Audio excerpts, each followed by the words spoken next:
So, hi everyone, welcome back for part 2. We'll continue our discussion on science and the fear of science. So, I'd like to start part 2 of the discussion by asking that, did you guys ever face a problem learning the scientific jargon and the terminologies? Because I remember a lot of the students of 11th and 12th standard from my school, in your neighborhood also you have people they would often complain that their scientific subjects and all had a lot of terminologies that are very difficult to remember. Even if you remember the concept, it's difficult to remember the words that are used. If you're reading a text, if you're reading let's say an additional book on something that has been recommended by your teachers, the way the theory is presented to you, it's very difficult to understand the language of it. So, did you face that problem ever? Now that both of you are also studying it at a very higher level, you're doing a PhD, so I'm sure you're reading a lot of papers and works written by scholars all the time. And same for you when you're interacting with other architects, you're doing your masters and you're writing your thesis. So when does one feel that either your own vocabulary has improved, or you feel that even today there are some words or some jargon that are very difficult or very linguistically, I would say, very tough to understand? Oh, all the time. Actually, particularly for my field, which is biology, there are a lot of things and there are a lot of names and so on and so whatnot. And the thing is that science mostly draws its nomenclature from Latin, which is a dead language. Yeah. And of course, Latin is, well, it comes intuitively to some people in Europe because it's the mother of a few, European languages, Anglo-Saxon languages, but not so with India and Indian languages because they mostly derive their roots from either Sanskrit or other Dravidian languages, from the subcontinent. Yeah. So the way to go about it is as if since we live in a world where we're surrounded by people, I like to think of concepts as I like to imagine them as people. And when I'm learning new concepts, I obviously think about I'm learning about a person, and in doing so, I do tend to then remember their names, and so consequently for the concept as well, because while studying biology, you not only come across names of different plants and animals and different kinds of organisms, ranging from bacteria all the way up to higher mammals, but also you come across names of concepts, phenomenon, and whatnot. So I think the only way to go about it is just get down and get busy with it. I think before you answer, I like to say that when we were studying about plants in school, I'm sure that's like the very basic level of what you are doing. Yeah. We were always told that in italics in the textbook it was written that okay, this is a sunflower, this is a wheat crop, whatever. In the bracket italics they would give the scientific name of that plant crop. So I'm sure you have to also learn those now. For sunflower it's Helianthus, and for wheat it's Triticum. Being a botanist, I naturally know their names, but yes, it is true that naming things. Names are what? They are sort of like a summary value of what the entire thing represents. And so, in order to summarize whatever you know about that thing, you have to give it a name. Yeah, of course. So my experience probably is a bit different, owing to how my field differs from his.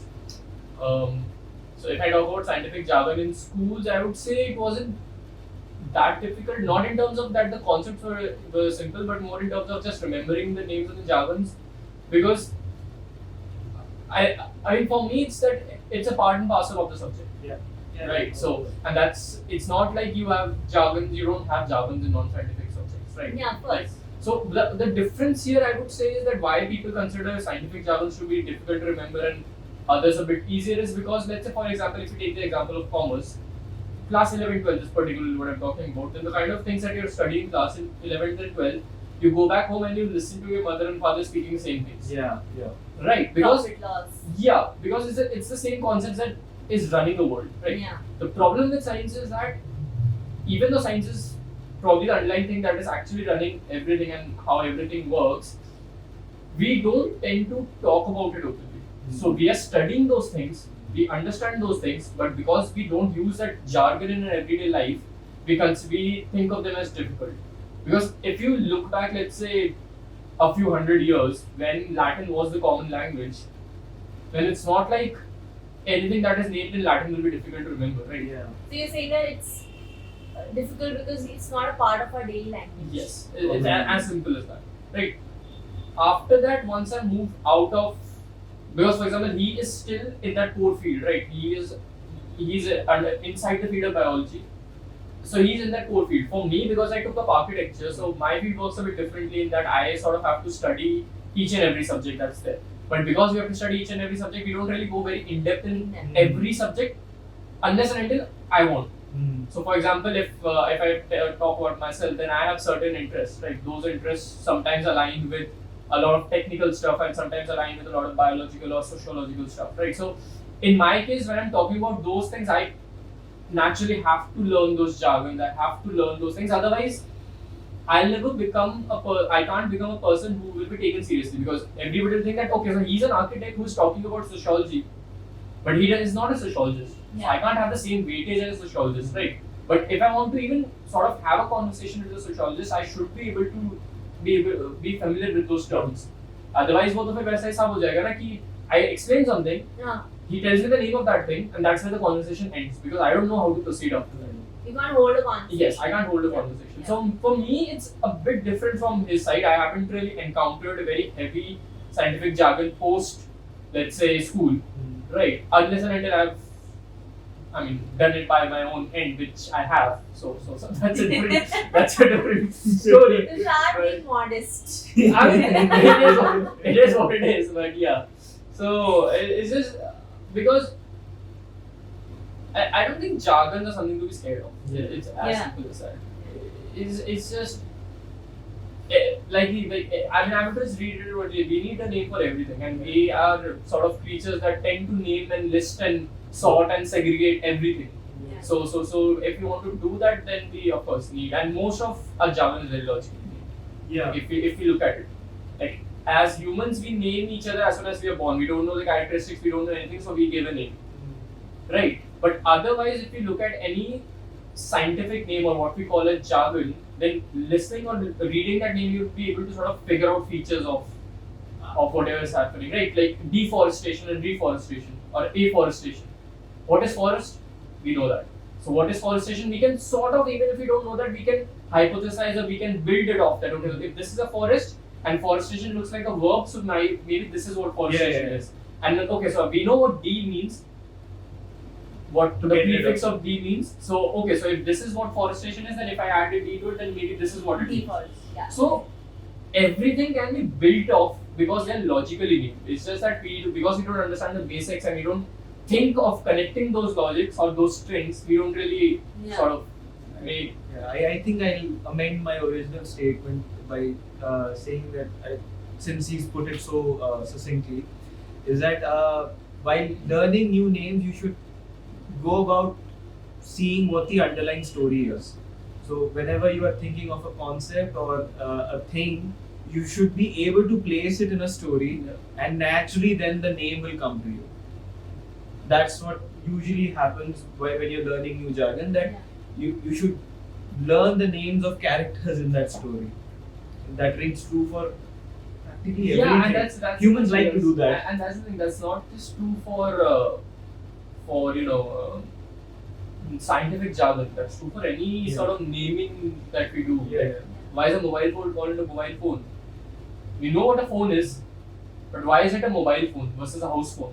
Because one stays in the house and one is mobility. You can carry it around. Right? Why is it called a cell phone? Because it has a battery compared to a thing that is kept at home which does not need a battery. So all of these things have a logic behind the names. It's just that we tend to very good example. We tend to overcomplicate our thoughts and thinking that okay, ये बहुत मुश्किल है. ये science है. It's like a myth, no? That's been created around the discipline. But then again, people people do have limited brain power. It's finite. I'm not Yeah, saying yeah, it's yeah, that's less, but rather it's finite. So you can't ponder about the etymology I mean, of they're all. wondering about different things. Yeah. That's the thing. Yeah. There's no right or wrong in this, Yeah. but it's just that they are engaging in a different kind of thought process Yeah. compared to, let's say, Their us. questions are different. Yeah, their questions are different. That's just the thing.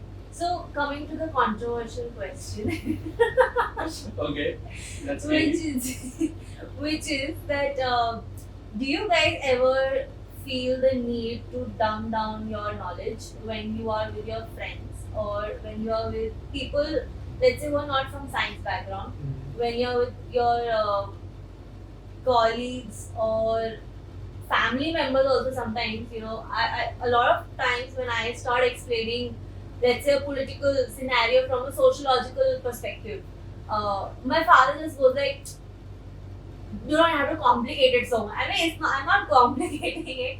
I'm just using a terminology for it, which is like something that I've studied about. And because I've studied about socialism, communism, so when you look at something that's happening around you, your experience, your knowledge based on your subject does, make you think about it from a very theoretical or subjective perspective. Like, I like to analyze almost all situation in a very sociological way and use that sociological lens to imagine what is the solution. I'm sure that when you are with people and there is a situation that comes up or some topic that pops up, do you feel that okay, maybe this person will not understand it, or maybe it might bore them, so let me just pretend that I don't have any opinion, or let me just dumb it down, not explain it the way I actually think about it? Or you're laughing. Okay, so yeah, you want to go first? Sure. Why not? Well, I used to feel that all the time.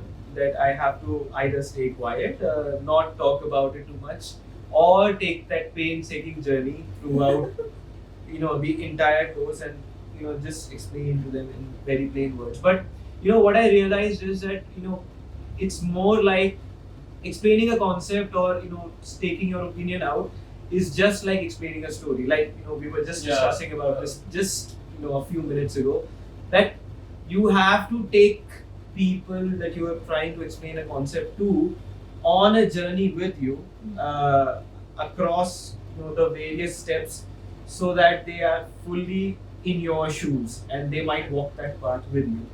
And I don't think that it is possible each and every time. Yeah. But if you are able to do that, and at the end of it, if you are able to appreciate, the complexity of that thought and and how it is made simple by your narration, I think it's all worthwhile. Okay, so for me, I think my answer will get a bit long, but bear with me. Absolutely. So, I don't think I have to dumb down necessarily, but it's more like at times I do, if I see that the other person is not really taking an interest, then I do sort of end the topic early or just stay quiet, right? But I think in that respect, I have sort of so a part of it is how I've grown up. So there's an interesting anecdote that I would want to share from when I was like very young. So when I was in school, right? What used to happen was that my mom used to tutor me at home, right?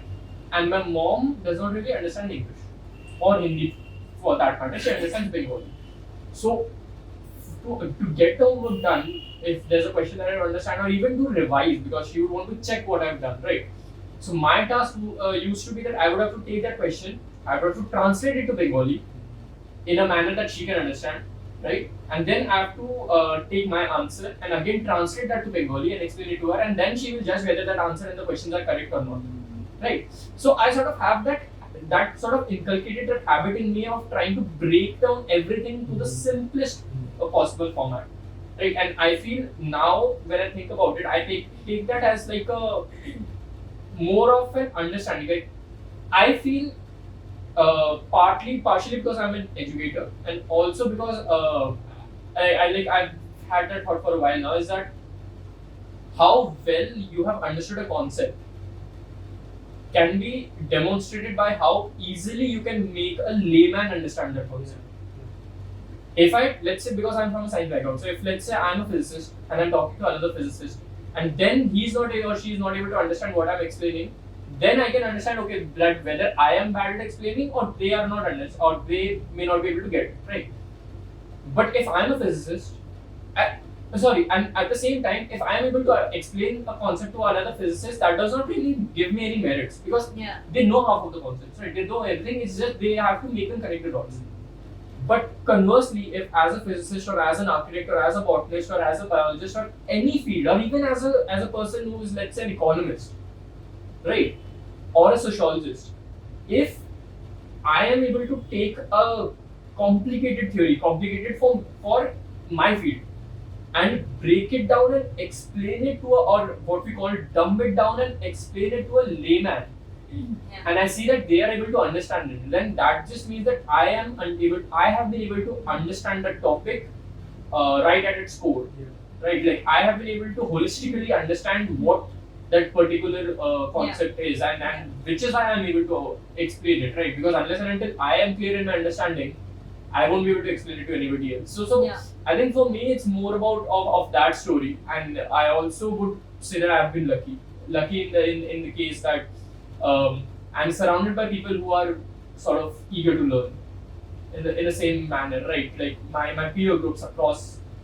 whether it be in college, whether it be here, whether it be you guys, whether it be my parents, all of the people that I am surrounded by are quite eager to at least listen and sort of understand that, okay, because maybe a part of it is also because I get too excited when I'm explaining things, which I do, right? But I feel that excitement is infectious to a certain extent. If you see a person who's very excited to talk about something they love, then you automatically start thinking, okay, let me hear them out. Right? So a lot of it also depends on that.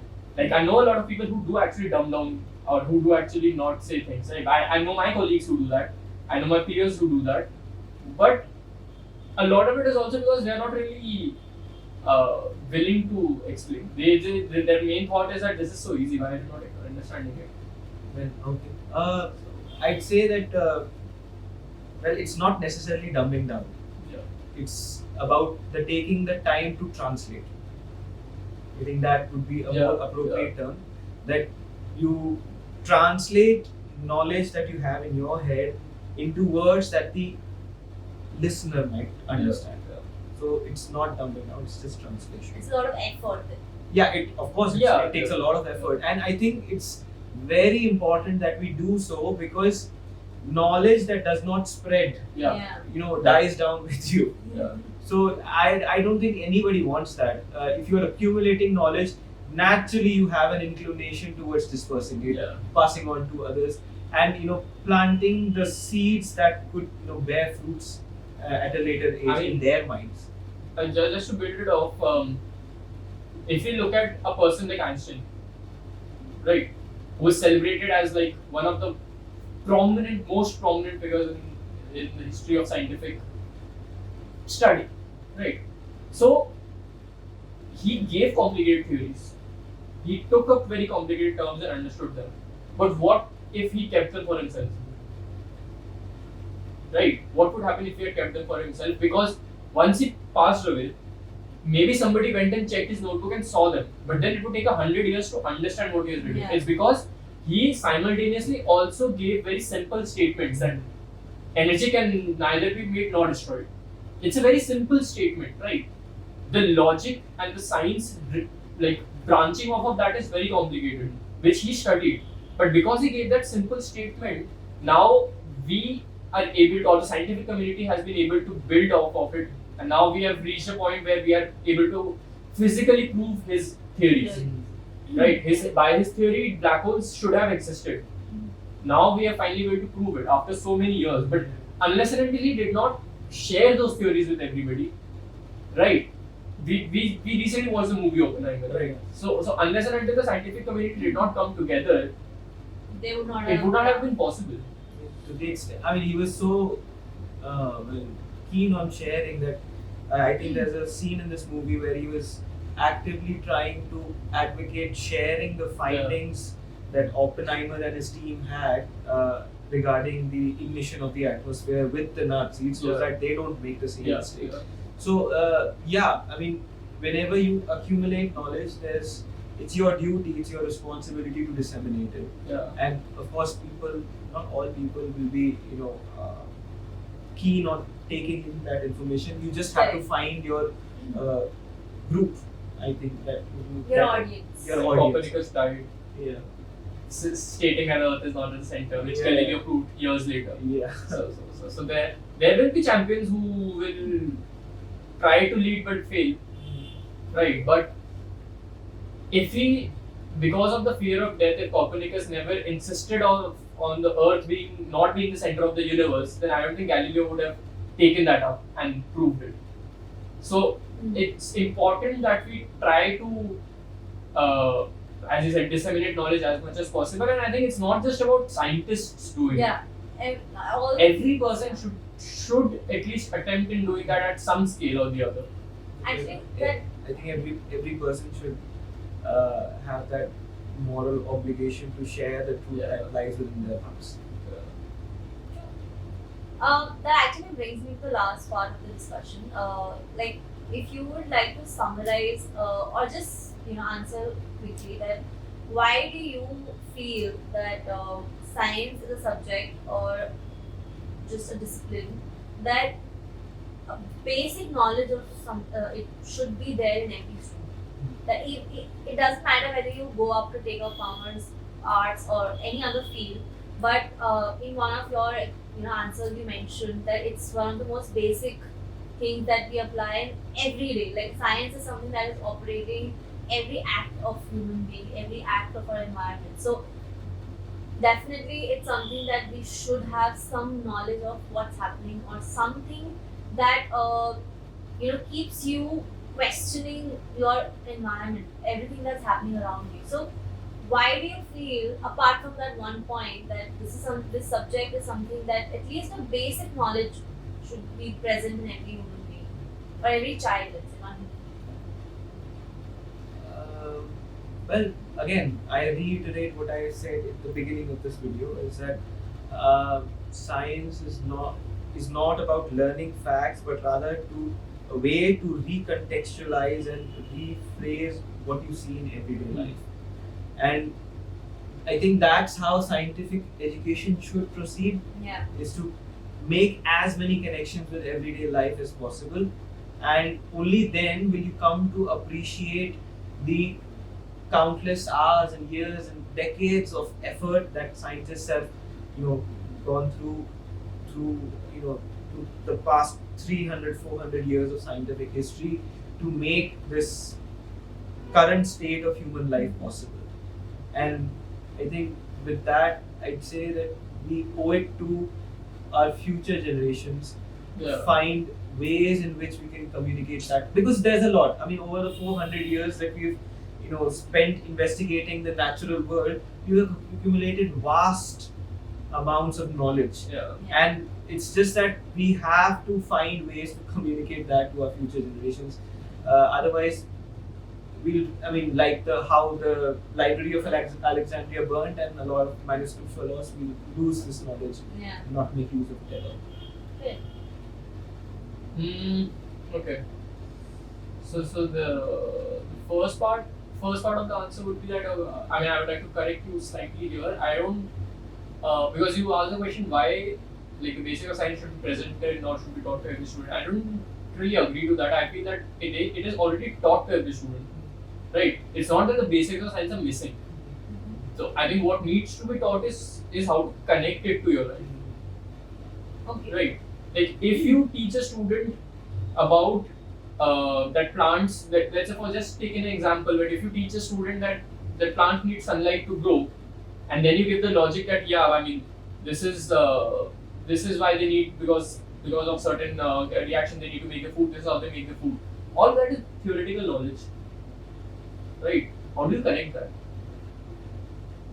So how we were taught to connect is that we were told to grow small sprouts and all that, right? But at the same time, but at the same time, that is also a demonstration. That is not a connection with your everyday life, right? How do you connect that to that student? Because as soon as you're able to connect it, no, you don't need to do anything for a student after that. The student will learn for themselves. And connection does not just necessarily mean that we are trying to convert every single student now into the science stream. Yeah. Right. That's not what I mean by that. What I mean is that we know how to write a check, right? How do we know how to write a check? It's not taught in school. But how do we know? Because we have to learn it because it's used in everyday life. It's as simple as that. How do we know that we have to charge our phones? You don't have to teach anybody how to charge a phone. You hand them a mobile phone, you hand them a charger, they instantly know that how to charge a mobile phone. Right? How is that possible? Because by our instinct, we are creatures who are very curious. And if there's something that we learn in our everyday life, like you take anybody who's from a non-science background और उसको बोलो कि भैया मेरे को fast charger चाहिए, तो वो बोलेगा हाँ ये लो 35 वॉट का चार्जर, ये लो 100 वॉट का चार्जर, उसको पता नहीं वोल्टेज क्या होता है, नहीं पता वोल्टेज क्या होता है, बट उसको ये पता है कि हाँ 35 वॉट का चार्जर होगा तो फास्ट चार्ज कर देगा. ये क्यों पता है? That's something he uses. Exactly. So it's about building those connections rather than telling me कि हाँ मतलब नहीं ये बेसिक तुम्हें जानना जरूरी है क्योंकि ये लाइफ में काम आएगा. तुम किसी को ये बोलोगे तुम्हारी लाइफ में काम आएगा, वो उस चीज को सबसे लास्ट में सीखेगा. As simple as that. Because as soon as you make something mandatory, the immediate reaction is that I don't want to do that. No, I am not doing it. Yeah, you want to clean your room. But if your mom comes and tells you to clean your room, you'll stop cleaning it. It's as simple as that. Right? It is as simple as that. So it's not about teaching the basics. The basics are already taught. It's about teaching the connections or how to make connections. Yeah. Right? So, वो है but conversely, I also think that because I think this was something that we were discussing earlier as well, in the break time, was that I don't think we need to make everything accessible to everyone. Right, because once you make everything accessible to everyone, what happens is that the minds which might have made breakthroughs will not do that anymore.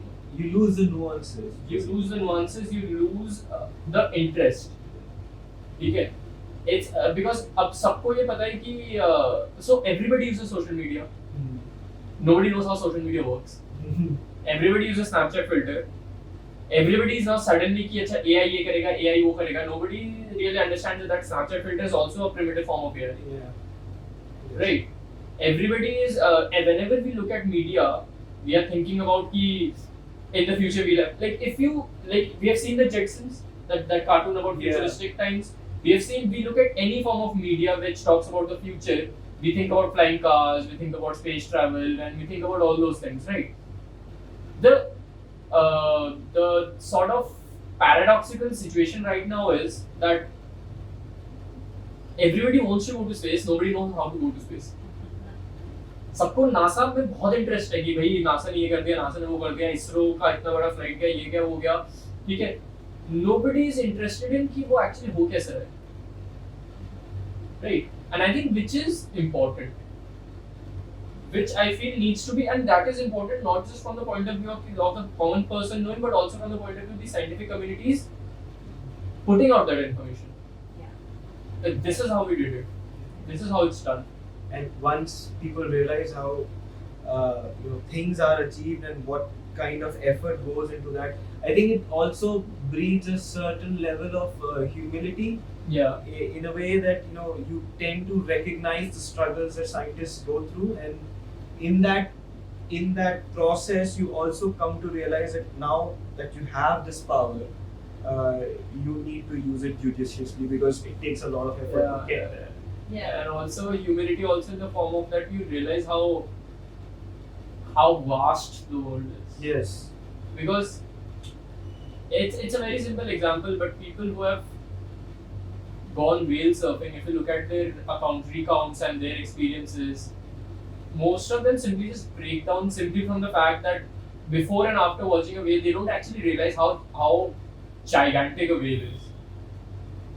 So once you realize that there is something on this very planet that is so huge that you can't even fathom how large it is, It immediately brings in humility. That dwarfs your own existence. Yeah, it immediately brings in humility. Yeah. And that's just the beauty of life. That's just the beauty of anything that exists. You will automatically always start comparing anything that is happening. You start comparing yourself to your neighbor. भैया उसके पास इतना पैसा है, मेरे पास नहीं है, मेरे पास इतना पैसा है, उसके पास नहीं है. You have that amount of right, and that breeds. I think we're going a bit off topic, but that breeds ego. And I think one of the core tenets of science is that ego is. Yeah, you can't have ego if you are in science. I think the first thing that we learn while learning evolution is that we're not on top of a ladder, but we're rather a part of a tree that is actively branching. Yeah. Actively branching, not really like prehistorically, but rather actively branching. Yeah. So that breeds a certain level of. I mean, we had for thousands of years we were like that we like the Homo erectus were the first species to sort of have society and grow and all that. But then very recent in the fact that I mean in 2023 we just discovered a new species of like the Homo genus, which was basically that they were not humans. But 10,000 years before the first human, they were already holding burials and rituals. Oh, So, I was not the aware. more we learn, the more we realize that we are not really unique. Yeah.